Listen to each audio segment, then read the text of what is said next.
Olá, caríssimos! Embora utilizemos as palavras como um todo significativo, elas são formadas por estruturas menores com significados próprios.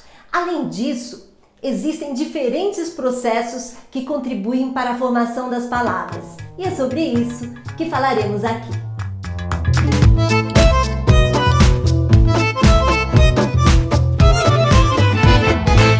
O número de palavras de um idioma não é fixo. As palavras estão em constante processo de evolução. Há palavras que caem em desuso, que são os arcaísmos, outras novas surgem, os neologismos, e ainda muitas outras mudam de sentido com o passar do tempo. Há várias razões para isso. Uma delas, fácil de entender, é que novas descobertas da ciência e da tecnologia vão surgindo e precisam ser nomeadas. Palavras como drone e printar, por exemplo, não existiam até pouco tempo. Elas foram criadas para dar nome a significados relacionados a invenções tecnológicas recentes. Para suprir essa necessidade de novas palavras, o mais comum é aproveitar os elementos já existentes, recombinando-os entre si.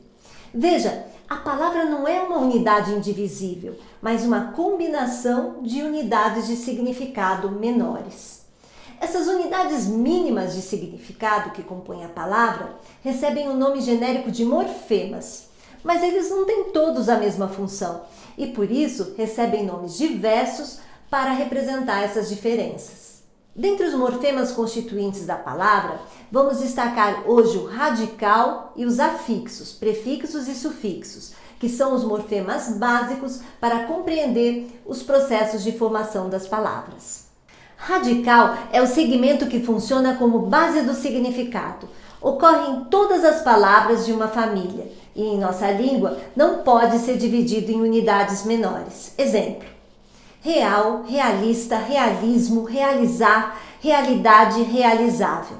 O radical aqui é real, que se repete em todas essas palavras. As palavras que compõem uma mesma família, ou seja, que têm o mesmo radical, como nesse exemplo, são chamadas de cognatas. Os afixos são segmentos que se agregam a uma base para formar palavras novas. Os afixos recebem um nome específico de prefixos, quando se agregam antes do radical, e de sufixos, quando se agregam depois do radical. Prefixos. Os prefixos alteram o sentido das palavras, mas não a classe gramatical a que elas pertencem. Do vocábulo leal, formou-se desleal, ambos são adjetivos. De viver, formou-se conviver, e ambos são verbos. Sufixos. O sufixo pode ser usado para promover a mudança da classe gramatical de uma palavra. Por exemplo, do verbo formar, com acréscimo de sufixo, temos o substantivo formação. Do verbo tolerar, formou-se o adjetivo tolerante.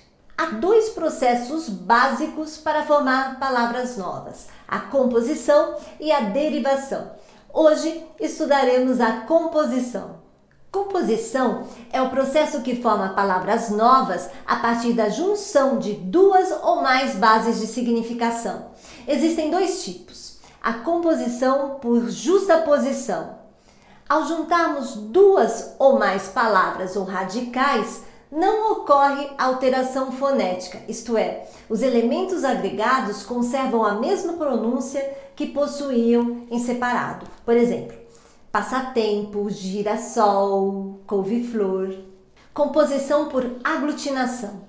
Ao juntarmos duas ou mais palavras ou radicais, ocorre supressão de um ou mais de seus elementos fonéticos, isto é, pelo menos um dos elementos agregados tem alterado a pronúncia que possuía em separado. Por exemplo, plano mais alto, planalto. Lobo mais homem, lobisomem.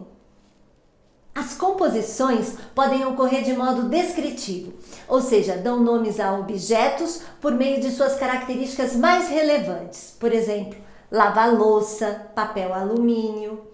E também de forma metafórica, ou seja, por meio do uso de linguagem figurada, como em arranha-céu, louva-a-Deus.